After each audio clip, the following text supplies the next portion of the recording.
आज के video lecture में आपका स्वागत है। आज फिर हम कक्षा 10वीं के लिए MCQ very short answer type question, जैसा आपको मालूम है जो आपका फाइनल एग्जाम आने वाला है उसमें 50 जो है प्रतिशत यानी कि 50% जो है एमसीक्यू रहने वाले हैं, 40 मार्क्स के होंगे। तो उसकी तैयारी हमें बहुत अच्छे ढंग से करनी चाहिए ताकि हमारे मार्क्स अच्छे आ सके। और तैयारी आपकी तभी होगी जब आपके पास हर कॉन्सेप्ट बेसिक आपका क्लियर होगा, और बेसिक क्लियर होने के बाद ही आप एमसीक्यू को कर पाएंगे। तो आज हम सेकंड चैप्टर बहुपद के कुछ यहाँ पर एमसीक्यूज यानी very short answer type question करेंगे, और आपको इनके जो अंदर छुपे हुए जो कॉन्सेप्ट हैं, बेसिक्स हैं, उस पर भी डिस्कस करेंगे। तो चलिए शुरू करते हैं।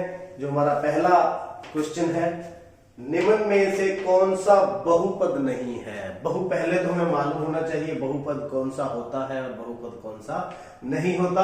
बहुपद ये देखिए x² + 5 जिसमें बहुत सारे पद हो उसको बहुपद बोलते हैं अलजेब्रिक बीजगणित के अंदर। फिर कौन सा नहीं होता, ये भी बहुपद है, इसमें 2 है, ये भी है, ये भी है।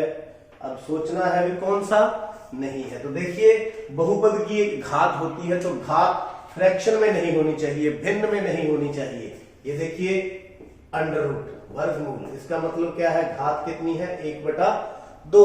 तो ये घात फ्रैक्शन में नहीं होनी चाहिए, तो वह बहुपद नहीं होता। अब जैसे यहां देखिए, यहां 5 के ऊपर वर्गमूल है जो कि कांस्टेंट संख्या है, तो ये तो है, लेकिन अगर x की जो है घात है वो अगर फ्रैक्शन में है तो वह बहुपद नहीं कहा जाता। और कौन से बहुपद नहीं होते, अगर आप बटे में भिन्न में उसका हर में हो, ऐसी हो, तो वो भी बहुपद नहीं होता। जैसे फॉर एग्जांपल मैं इसको ऐसे लिख लूं x² + 5, तो ये बटा में आ गया भिन्न, तो यह भी बहुपद नहीं है। तो इसमें आंसर कौन सा हुआ, बी यहां पर बहुपद नहीं है, आप ध्यान रखें। आगे नेक्स्ट क्वेश्चन, x + 7 में x + 7 कौन सा बहुपद है। कौन सा बहुपद, यह आंसर देखते हैं, रैखिक, द्विघात, त्रिघात, या इनमें से कोई नहीं। तो घात से संबंधित है, 9th में भी आप पढ़ चुके हैं, 10वीं में भी आप पढ़ चुके हैं, दोनों कक्षाओं के अंदर। द्विघात जिसकी घात कितनी हो 2, त्रिघात जिसकी घात कितनी हो 3, रैखिक जिसकी घात कितनी हो 1। तो यहां पर घात, पहले घात किसको बोलते हैं, घात जो बीजगणितीय भाग है उसकी सबसे बड़ी घात, यानी बहुपद की जो उच्चतम घात है वो कितनी है, यहां पर 1। तो कौन सा बहुपद हुआ, रैखिक। कौन सा बहुपद हुआ, रैखिक। आंसर क्या हुआ इसका, ए। आगे बात करते हैं नेक्स्ट में बहुपद की घात कितनी है। ये छोटी छोटी बातें हैं लेकिन ये गलतियां आपसे करवा देती हैं। तो यहां पर घात पूछा गया है, घात आप बहुपद के अंदर देखें, उच्चतम घात कौन सी है, कितनी है 3। तो वही बहुपद की घात होती है जो सबसे उच्चतम है, सबसे बड़ी है। तो कौन सा आंसर हुआ इसका, सी। कौन सा, सी। यही बात हम ग्राफ से करने वाले हैं। क्वेश्चन नंबर 4 है हमारे पास, बहुपद px के लिए y = px, ग्राफ से px के शून्यकों की संख्या क्या है या संख्या है। देखते हैं, ये हमारे पास ग्राफ है। ये ग्राफ जो px बहुपद है उसके लिए यहां बनाया हुआ है ग्राफ। तो इस ग्राफ में हमें बताना है इसके शून्य कितने हैं, जीरोस कितने हैं। तो शून्य होते क्या है, जैसे मान लीजिए x + 7 है, तो ऐसी कौन सी संख्या यहां पर पुट करें इसकी वैल्यू 0 हो जाए। तो कितनी पुट करेंगे, -7। तो शून्य 1 हुआ, कौन सा, x = -7, एक शून्य है। तो यहां पर देखना ग्राफ से कैसे मालूम पड़ेगा, जब हम ग्राफ बनाते हैं तो देखिएगा आपको एक इस बात का ध्यान रखना है, अगर ग्राफ के ऊपर x अक्ष के ऊपर ये जो ग्राफ बना हुआ है जितनी जगह पर काटेगा उसके उतने शून्य होंगे। जैसे यहाँ 1 पर काटा तो 1 शून्य, अगर 2 पर काटा तो कितने शून्य, 2, यहाँ 1।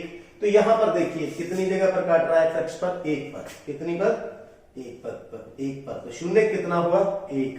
अगर 2 पर काटता तो हम कौन सा निशान देते, 2। तो शून्यों की संख्या ग्राफ से ऐसे मालूम पड़ती है। आगे ये तो था ग्राफ से बात कर रहे थे। आगे है क्वेश्चन नंबर 5, बहुपद 3x³ + 5x² + 7 यानी 3x की घात 3 प्लस 5x की घात 2 प्लस 7 में कितने शून्य हैं? शून्य जीरोस। तो देखिए यहां पर अभी मैंने आपको क्या बात बताई, इसके शून्य कितने आए? x प्लस 7 के 1। एक नई बात आपने सीखनी है, बहुपद की जितनी घात होगी उतने ही उसके शून्य होंगे। बहुपद की घात जैसे यहां पर कितनी है? 2, तो शून्य भी कितने होंगे? 2। यहां पर घात कितनी थी? 1, तो शून्य भी कितने होंगे? 1। तो यहां पर घात कितनी है? 3, तो शून्य भी कितने होंगे? 3। तो यहां पर आप 3 के ऊपर निशान दे सकते हैं, जो आपका बिल्कुल सही होगा। बहुपद ax² plus bx plus c में शून्यकों का योगफल होता है। तो ये आपको ध्यान रखना है, आपको याद रखना है, जो शून्यक का योगफल बहुपद द्विघात जो है, बहुपद है द्विघात बहुपद है, तो शून्यकों का योगफल किसके बराबर होता है? माइनस बी बटा में ए। किसके बराबर होता है? माइनस बी बटा में ए। शून्यकों का योगफल ये नहीं है, ये नहीं है, ये नहीं है। आपको ये कंफ्यूज होगा, आपके बी बटा ए भी याद रह सकता है, लेकिन आपको ध्यान रखना है क्या होता है? माइनस बी बटा ए। तो आंसर यहां पर हमारे पास कौन सा है? सी। कौन सा आंसर है? सी। आगे वही क्वेश्चन है, इसमें योगफल बताना था, इसमें गुणनफल बताना था, तो ये भी आपने याद रखना है। बहुपद ax² plus bx plus c में शून्यकों का गुणनफल c बटा a होता है। कितना? c बटा a। c बटा a। तो आप इसको ध्यान करें। उसके बाद ये हमारे पास बहुपद, यहां तो व्यापक बहुपद था, यानी कि मानक रूप के अंदर दिया हुआ था। यहां हमें एक सवाल के माध्यम से शून्यकों का योगफल बताना है। सवाल हमारे पास क्या है?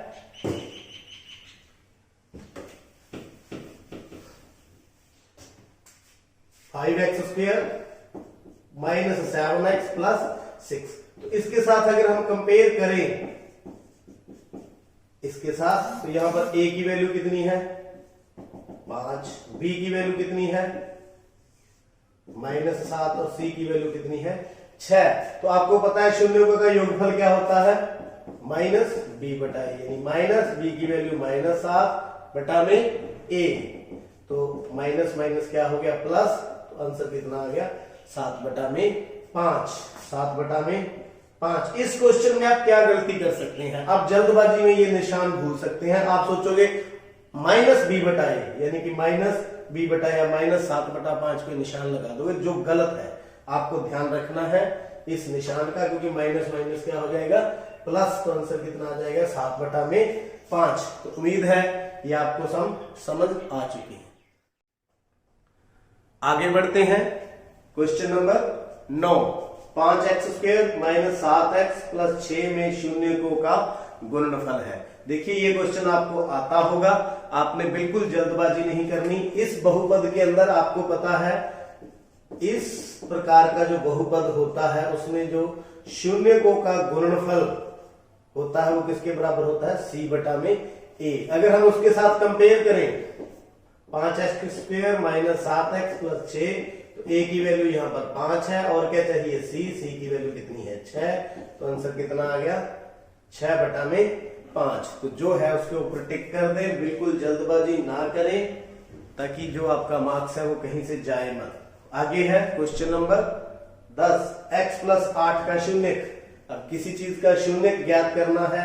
ये हमारे पास बहुपद है x प्लस 8, तो इसका शून्यक निकालने के लिए हमें क्या करना होगा?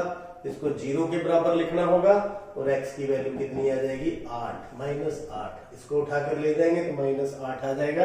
तो किसी तरफ आपने देखना नहीं है, -8 के ऊपर आपने क्या कर देना है? लिख देना है। आंसर इसका C है, -8। तो निकाल करके निशान लगाना है, तुक्का बिल्कुल नहीं लगाना। नेक्स्ट, द्विघात जो बहुपद है इसके शून्यक कैसे ज्ञात करते हैं? गुणनखंड करते हैं, टुकड़े करते हैं। इसके 2 टुकड़े करेंगे तो कौन से होंगे? 3x और 2x प्लस 6, क्योंकि गुणनफल तो इनका 6 होना चाहिए, 6x² और योग होना चाहिए 5x²। ये आप पढ़ चुके हैं 8वीं में भी 9वीं में भी। तो इसी प्रकार यहां से x कॉमन ले लेंगे, x+3, 2 कॉमन ले लेंगे, x+3। तो बहुपद के हमने 2 टुकड़े कर दिए, x+3 और x+2। फिर आप गलती मत करना, +3 और +2 नहीं है। जब शून्य निकालेंगे तो इनको 0 के बराबर करेंगे, x की वैल्यू निकालेंगे, कितनी आ गई? -3। इसी प्रकार इसको 0 करेंगे, कितना आ जाएगा? -2, यानी -2 और -3। 2 और 3 मत लिख देना, इस बात का ध्यान रखना है। तो कौन सा आ गया? -2 और -3। तो ये 11वां सम ऐसे हो गया। अब आगे है 12वां। दिया गया ग्राफ कौन से बहुपद का है? देखिए, बहुपद का ग्राफ जब हम प्लॉट करते हैं तो जो बात समझने वाली है उसको समझिए। पहले तो शून्य मालूम करने हैं। अब ये ग्राफ के ऊपर ये एक्स एक्सिस को कितनी जगह पर काटता है? 2 पर। कितनी जगह पर काटता है? 2 पर। तो इसके शून्य कितने हैं? 2। तो जिसके शून्य 2 होंगे तो वो कौन सा बहुपद होगा? द्विघात। जितने शून्य उतनी उसकी घात। तो ये देखिए, इसकी शून्य 2 है तो घात कितनी होगी? 2 घात होगी, तो उसको क्या बोलेंगे? द्विघात। इंपॉर्टेंट क्वेश्चन है, नोट करके रखें। आगे चलते हैं क्वेश्चन नंबर 13। तो इसके भी शून्य हमें ज्ञात करने हैं। जल्दबाजी में निशान नहीं लगाना, पहले कैलकुलेट करें, कैलकुलेट करने के बाद आपने निशान लगाए। -7x + 12, तो इसके जो गुणनखंड करेंगे तो -4x और -3x होंगे, +12। तो x कॉमन आ गया, -4 -3 कॉमन आ गया, -4। तो 1x - 4 x - 3, तो 0 करेंगे इसको भी 0 करेंगे। तो x की वैल्यू कितनी आ गई? 4। x की वैल्यू कितनी आ गई? 3, यानी 3 और 4। तो कौन से है आंसर? डी। एक तरीका इसका और भी है, आप इन वैल्यूज को वापस पुट करके देखिए। अगर ये सारा 0 के इक्वल आ जाता है तो वही आंसर होगा। ये 3 को पुट करके देखेंगे तो आंसर 0 आ जाएगा। देखिए, x² - 7x + 12, यानी कि 3 पुट करेंगे, 3 का स्क्वायर, 7 गुना में 3 + 12, तो 9 + 21, 9 - 21 + 12, तो 12 9 21, 21 - 21 0। तो आप ऐसे भी इनको पुट करके भी कैलकुलेट कर सकते हो, लेकिन ये सही तरीका ये है। आगे क्वेश्चन नंबर 14। बहुपद x² + 3x + k का एक शून्य 2 है। एक शून्य हमें मालूम है, तो k का मान ज्ञात कीजिए। ये भी एक इंपॉर्टेंट क्वेश्चन है जो एग्जाम में आने की संभावना है इसकी, इस तरह का क्वेश्चन। तो देखिए, शून्य 2 है, मींस ये जो बहुपद है, जो समझने वाली बात है भी, इस शून्य को अगर इसमें हम पुट करें तो इसकी वैल्यू कितनी हो जानी चाहिए? 0। जैसे मैंने यहां पुट करके दिखाया था, वैल्यू कितनी आ गई थी? 0। तो यहां भी तो इसके शून्य को अगर हम पुट कर दे 2 को, तो इस सब की वैल्यू कितनी हो जाएगी? 0। यानी कि मान लीजिए ये बहुपद px है, तो p अगर x में वैल्यू 2 पट कर देंगे तो ये 0 बनना चाहिए। यानी x की जगह पर 2 रखेंगे तो रखें 2 का स्क्वायर + 3 गुना में 2 + k बराबर में 0। तो ये 4 + 6 + k बराबर में 0, तो 10 + k बराबर में 0। तो k की वैल्यू कितनी आएगी? -10। कितनी? -10। बिल्कुल भी जल्दबाजी ना करें, तो इसका जो k का मान रहेगा कितना? -10। आगे है क्वेश्चन नंबर 15, बिल्कुल 14वें सम की तरह है। यह एक बहुपद है, एक शून्य कितना है? -3, तो k का मान ज्ञात करना है। इसी प्रकार x की जगह पर कितना पुट करेंगे? -3, तो यहां -3 पुट करेंगे, -3 का स्क्वायर प्लस k गुना में -3 + 1, तो किसके बराबर कर देंगे इसको? 0 के बराबर, क्योंकि शून्य पुट करने के बाद इसकी वैल्यू कितनी होनी चाहिए? 0। इस बात का ध्यान रखना है। तो k - 1 9 आ गया, -3k + 1 बराबर में 0। 9k - 9 -3k + 1 बराबर में 0। तो 9 में से 3 गया, 6k, यहां कितना आ जाएगा? -8 बराबर में 0। तो k कितना आ गया? 8 इधर ले जाएं, 6 नीचे ले जाएं, काट देंगे तो कितना आ जाएगा? 4/3। कोई ज्यादा समय नहीं लगता, आप गलत करने की बजाय उसको थोड़ा कैलकुलेट कर लें। कितना आ गया 4/3, 4/3। इसके शून्य ज्ञात करने हैं। क्वेश्चन नंबर 16 है। तो t² माइनस 15 शून्य ज्ञात करने के लिए क्या करना पड़ता है, इसको 0 के बराबर कर देंगे। तो t² बराबर में 15, तो t की वैल्यू कितनी आ गई 15 का वर्गमूल प्लस और माइनस। इस तरह से भी आप निकाल सकते हैं। प्लस माइनस 15 कौन सा है, ये नहीं है क्योंकि इसके ऊपर वर्गमूल है। प्लस माइनस वर्गमूल 15, तो आंसर क्या है बी।